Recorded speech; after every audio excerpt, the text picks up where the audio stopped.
Hello everyone, welcome to my session. और आज हम लोग पढ़ने वाले हैं नाउन का पार्ट 2। नाउन के पार्ट 2 में मैं आपसे आज डिस्कस करूंगा कुछ आगे के फैक्ट्स और रूल, जिसमें आएगा सबसे पहले नाउन नंबर। नाउन नंबर में मैं आपसे बात करूंगा सिंगुलर और प्लूरल की।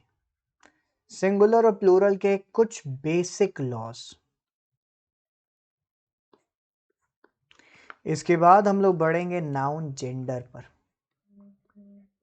लेकिन मैं बताना चाहूँगा कि आज मैं कोई खास रूल नहीं पढ़ाऊँगा, सिर्फ इन दो चीज़ों के बारे में आपको एक कंसाइंस दूंगा ताकि आप इसको इजीली रिवाइज कर सको। ठीक है, रूल हम कल के सेशन में पढ़ेंगे। क्लियर? तो स्टार्ट करते हैं। नाउन नंबर से जब भी हम जिक्र करते हैं तो सबसे पहला आता है कि सर क्या सारे सिंगुलर और प्लूरल होते हैं? नहीं, नाउन को कैटेगराइज किया जाता है दो पार्ट में। एक है काउंटेबल, एक है uncountable.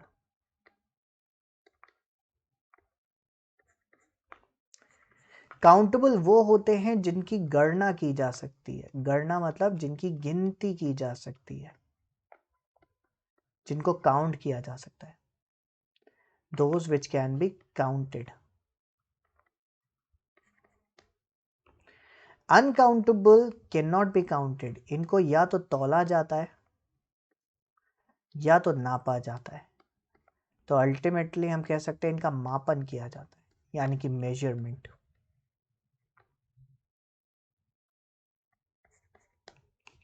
Clear?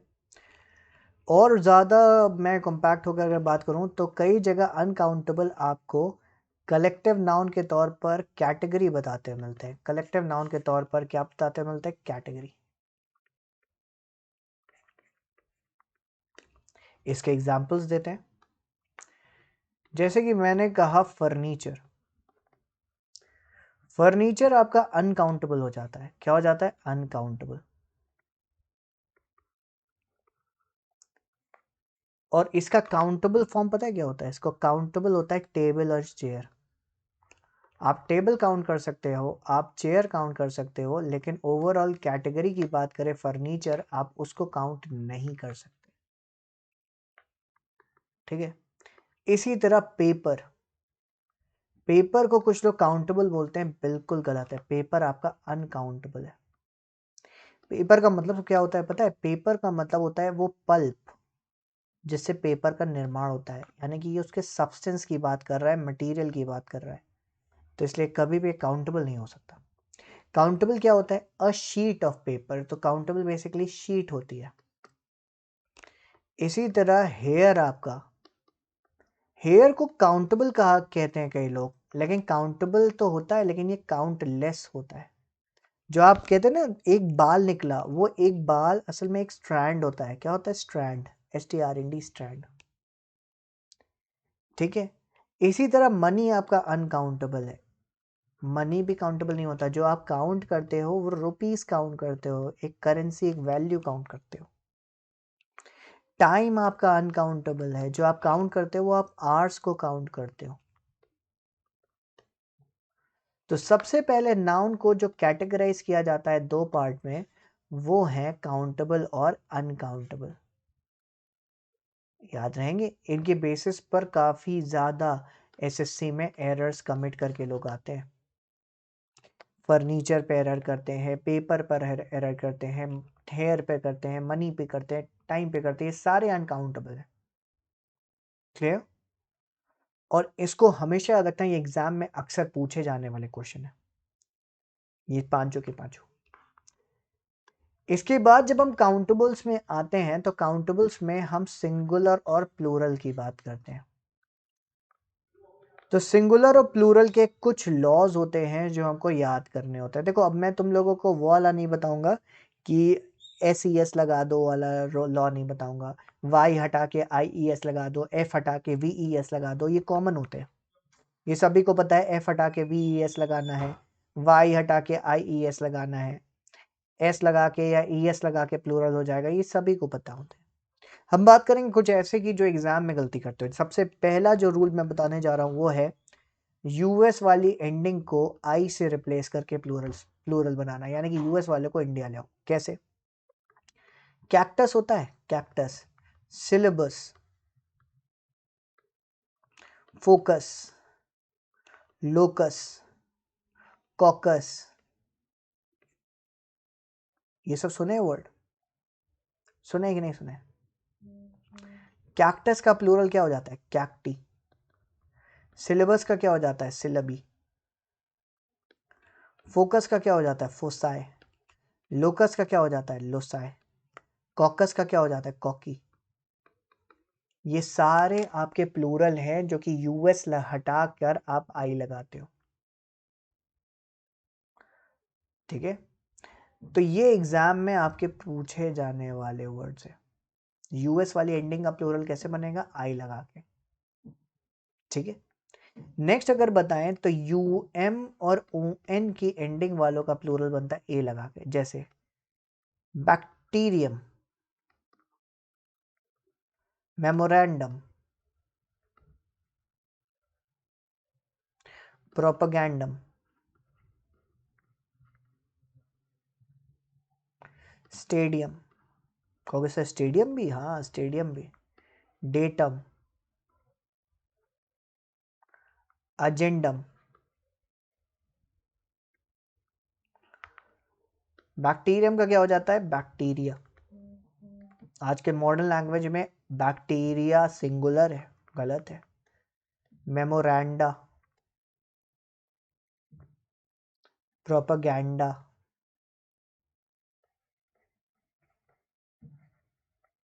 Stadia, data, agenda. फिर क्राइटेरियन का क्राइटेरिया, फिनोमिनन का फिनोमिना,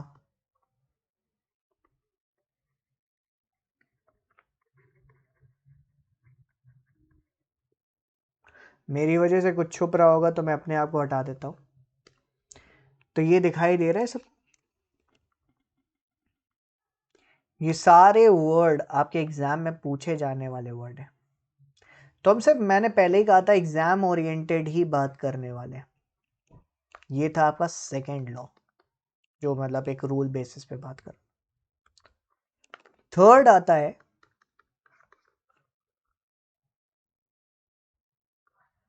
आईएएस वालों को ईएस से रिप्लेस करना। ये अक्सर डाउट आता है। अभी मैं अगर पूछूं बेसिस, बेसिस का प्लूरल क्या होता है? क्राइसिस, क्राइसिस का प्लूरल क्या होता है? किसी को नहीं पता होगा। सिंथेसिस, सिंथेसिस का प्लूरल क्या होगा? बेसिस का प्लूरल होता है बेसेस, क्राइसिस का प्लूरल होता है क्राइसेस, हाई सिंथेसिस का प्लूरल होता है सिंथेसिस, हाइपोथेसिस का प्लूरल होता है हाइपोथेसिस। और कई बच्चे एग्जाम में समझते हैं कि जो पेपर आया है वो गलत प्रिंट होकर आया है, क्योंकि हम तो क्राइसिस सुने थे, क्राइसेस कैसे लिखा हुआ है? हम तो बेसिस सुने थे, बेसिस कैसे लिखा है? तो एग्जामिनर गलत नहीं है, हमारी नॉलेज थोड़ी सी कम पड़ जाती है, ठीक है। जिनके लास्ट में एक्स आता है ना, उनका प्लूरल CES करके बनाते हैं। कैसे? जैसे एपेक्स यानी कि चरम, उसका हो जाता है एपिसिस। मैट्रिक्स का हो जाता है मैट्रिसिस। ये भी याद रखिएगा। तो यही चार आपको याद करने हैं, और आपको इससे ज़्यादा सिंगुलर प्लूरल याद करने की ज़रूरत नहीं है। सिंगुलर प्लूरल के लिए बस ये चार आपको याद करने हैं। SSC, बैंक, UPSC सब में अप्लाई होगा। हाँ, बस बैंक वाले बच्चों के लिए कुछ एक्सेप्शन बता दे रहा हूँ। बेटा बैंक का पेपर जब देने जाओगे तो बैंक के पेपर में तुम्हारा डेटा सिंगुलर भी रहता है और डेटा प्लूरल भी रहता है। एजेंडा सिंगुलर रहता है और प्लूरल हो जाता है एजेंडाज। ये बैंक वाले बच्चों की बात कर रहा हूँ क्योंकि उनका पेपर एडिटोरियल से बनाया जाता है, तो ये आपके लिए एक्सेप्शन है, आप इसको याद रखोगे। और ये कोई सही चीज़ नहीं, गलत चीज़ है, लेकिन आज ये गलत इतना ज़्यादा बोल दिया गया है कि इसको एक्सेप्ट कर लिया है। द हिंदू भी इसको प्रिंट करके देता है। द हिंदू का कभी पेपर पढ़ोगे तो उसमें कहते हैं सबसे फाइनेस्ट ग्रामर यूज़ होती है, वहाँ भी गलती आपको मिलती है। क्लियर? चलो नेक्स्ट पे चलते हैं, नाउन जेंडर। अब नाउन जेंडर कभी भी अगर मैं पूछता हूँ भाई कितने जेंडर होते हैं, तो सब कहेंगे सर मैस्कुलिन फेमिनिन। कुछ बच्चे कहते हैं सर मेल जेंडर होता है, फीमेल जेंडर होता है। अब एक बात मैं बता देता हूँ, सही पता है कौन है? सही है जो बोलते हैं मैस्कुलिन और फेमिनिन। जेंडर का नाम असल में मैस्कुलिन जेंडर होता है, फेमिनिन जेंडर होता है। ये जो मेल फीमेल बोलते हैं, मेल फीमेल जेंडर नहीं होता, वो नाउन है। इसी तरह न्यूटर जेंडर है एक और चौथा जेंडर है कॉमन। टोटल 4 होते हैं। कुछ के दिमाग में ट्रांसजेंडर भी आ रहा होगा, तो दिमाग को शांत रखो। ट्रांसजेंडर को एक्चुअल में अभी ग्रामेटिकली रिकॉग्नाइज नहीं किया गया, जब कर दिया जाएगा तो मैं डेफिनेटली पढ़ा दूंगा। तो मैस्कुलिन जेंडर, फेमिनिन जेंडर क्या क्लासिफिकेशन होता है, कैसे क्लासिफाई करते हैं? देखो कुछ ट्रेड्स होते हैं जिनकी बेसिस पे इनको क्लासिफाई किया जाता है।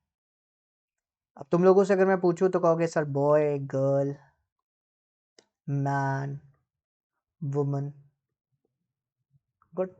न्यूटर में नॉन लिविंग थिंग्स आ जाती है, जैसे पेन, पेपर, डस्टर। अब यार पढ़ाने वाला आदमी हो तो यही सब बात करूंगा। कॉमन में क्या आता है? कॉमन में आता है जैसे फ्रेंड, कजन, नेबर। यानी कि ऐसे शब्द जिससे आप कभी नहीं बता सकते कि आप मेल की बात कर रहे हो या फीमेल की। स्टूडेंट, अगर मैंने तुमसे कहा स्टूडेंट कॉल्ड मी, बता सकते हो मेल था या फीमेल? अगर मैंने कहा a teacher met me yesterday, the teacher से कभी नहीं बता सकते वो टीचर मेल है या फीमेल। ये सब कॉमन होता है। और जो लोग इनको कैटेगराइज करने की कोशिश करते हैं ना कि ये मैं मतलब जेंडर में, तो गलत करते हैं। जैसे फ्रेंड के आगे boy friend, girl friend, actually वो फ्रेंड है। A girl is your friend, now you can consider her as your girl friend. A boy is your friend, now you can consider that person boy friend. But as such every friend who is a boy is your boyfriend. Every girl who is your friend is your girlfriend. So grammar has very simple thing. It has only few things in membrance with love. That is either she is your wife or she is your fiancé. That's it. There's no other thing in grammar like girlfriend and boyfriend. Alright. And another term is spouse. Spouse से भी आप कभी नहीं पता लगा सकते कि आप हस्बैंड की बात कर रहे हो, उसकी वाइफ की बात कर रहे हो। स्पाउस का मतलब the other one. If she is my spouse, मेरी बेटर हाफ। अगर कोई लड़की कहती ही इज माई स्पाउस, उसका बेटर हाफ। तो ये सारे कॉमन जेंडर होते हैं।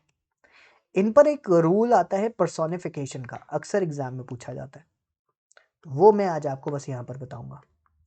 एक रूल आता है इन पर पर्सोनिफिकेशन का। क्या होता है पर्सोनिफिकेशन का रूल? पर्सोनिफिकेशन में कुछ ट्रेड्स, कुछ आदतों को बांट दिया। जैसे मेल के पास ताकत क्या होती है? मेल के आदतों में जो होता है, सबसे पहले होता है पार। हमारे पास सबसे पहली चीज होती है पार। हम डोले शोले बना के दिखाते हैं, देखो डोले शोले, मेरे मत देखो, है नहीं यार, काहे बेइज्जती कर रहे हो। ठीक है, पार। पार के बाद हमारे में सबसे ज्यादा पता है क्या दिखता है? वैलर, शौर्य।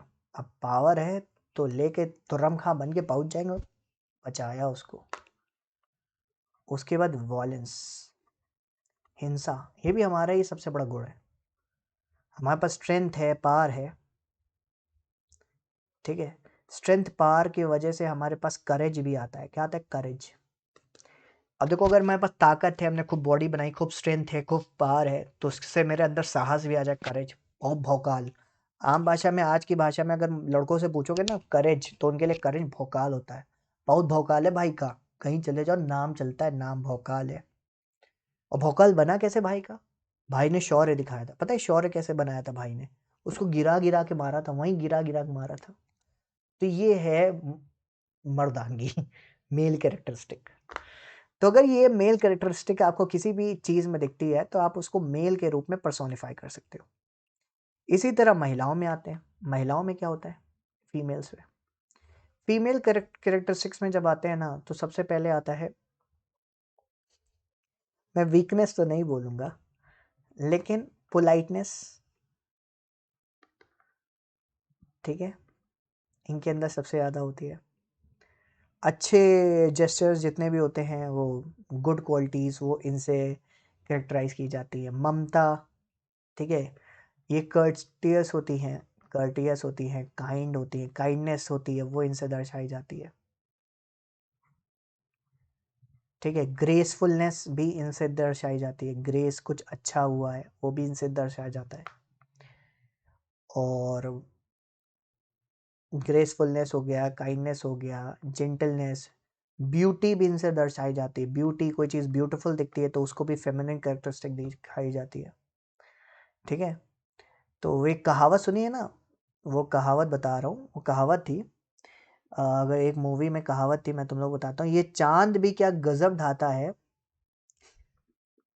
मैं तुमको कहावत बता रहा हूँ, मतलब मजाक से हट के सुनो थोड़ा सा, और मजाक मत करना। चांद भी क्या गजब ढाता है, बचपन में मामा, और जब हम जवान हो जाते हैं तो कोई और नज़र आता है। तो देखो, तुम्हारे देखने का नज़रिया बदल जाता है। बचपन में तुम उसको मामा क्यों कहते हो, क्योंकि मम्मी ने बताया था चंदा मामा। लेकिन बड़े होके तुम चांद में से ब्यूटी खोजते हो। क्या खोजते हो? ब्यूटी। तो जब बड़े होके चांद में तुम ब्यूटी खोजते हो तो जाहिर सी बात है उसको क्या ट्रेड दोगे? फेमिनिन ही ट्रेड दोगे ना। तो बड़ी ही सिंपल सी बात है। अच्छा, अगर मैंने कहा द मून हैज हिडन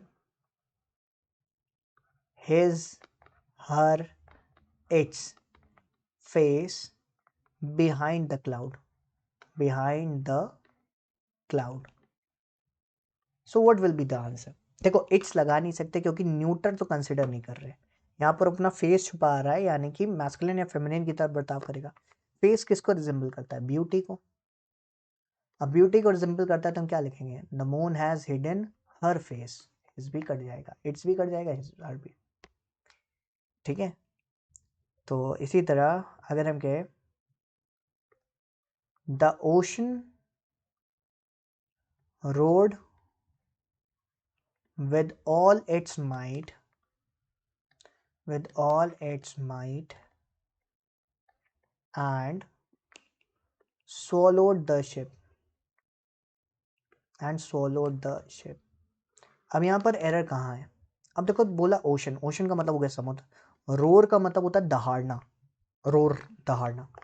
अब दहाड़ा with all its might, might का मतलब हो गया पार। अब देखो यहाँ पर उसने पार दिखा दिया। And swallowed the ship, ship को swallow करना मतलब डुबा देना, सिंक कर देना। तो यानी कि यहाँ पर वायलेंस हो गया। तो एक जगह उसने तुमको दिखा दिया पार और दूसरी जगह उसने वायलेंस, तो अल्टीमेटली कौन सा जेंडर? मैस्कुलिन। तो इट्स को रिप्लेस करके क्या कर देंगे? हिज। तो इसी को कहते हैं पर्सोनिफिकेशन। मतलब जब कभी भी हम किसी नॉन लिविंग थिंग को, किसी नॉन लिविंग थिंग को लिविंग की तरह दिखाते हैं तो उसको पर्सोनिफिकेशन कहते हैं। और लिविंग की तरह दिखाएंगे तो दो ही चीज़ों में दिखाएंगे, या तो मेल में दिखाएंगे या तो फीमेल में। और मेल में दिखाएंगे तो मेल कैरेक्टरिस्टिक दिखेगी तो मेल दिखाएंगे, फीमेल कैरेक्टरिस्टिक दिखेगी तो फीमेल। क्लियर?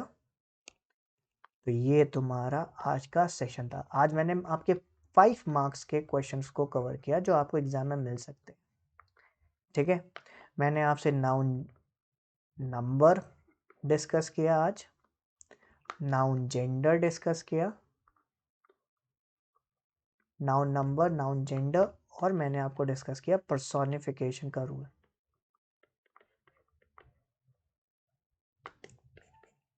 क्लियर? ये तीनों क्लियर हो गए। चलो, अब कोई भी डाउट होगा तो मेरे कमेंट सेक्शन में मुझको बता सकते हो। कमेंट सेक्शन में मैं चाहता हूँ कि तुम लोग बताओ कि कितने ऐसे नॉन लिविंग थिंग्स हैं जो मैस्कुलिन बिहेव करते हैं और कितनी ऐसी चीज़ें हैं जो फेमिनिन बिहेव करती है। ठीक है, till then thank you, thanks a lot and God bless you guys. अच्छे से पढ़ो, कोई भी डाउट हो मेरे से बताओ, बेझिझक, I will help you. Thank you.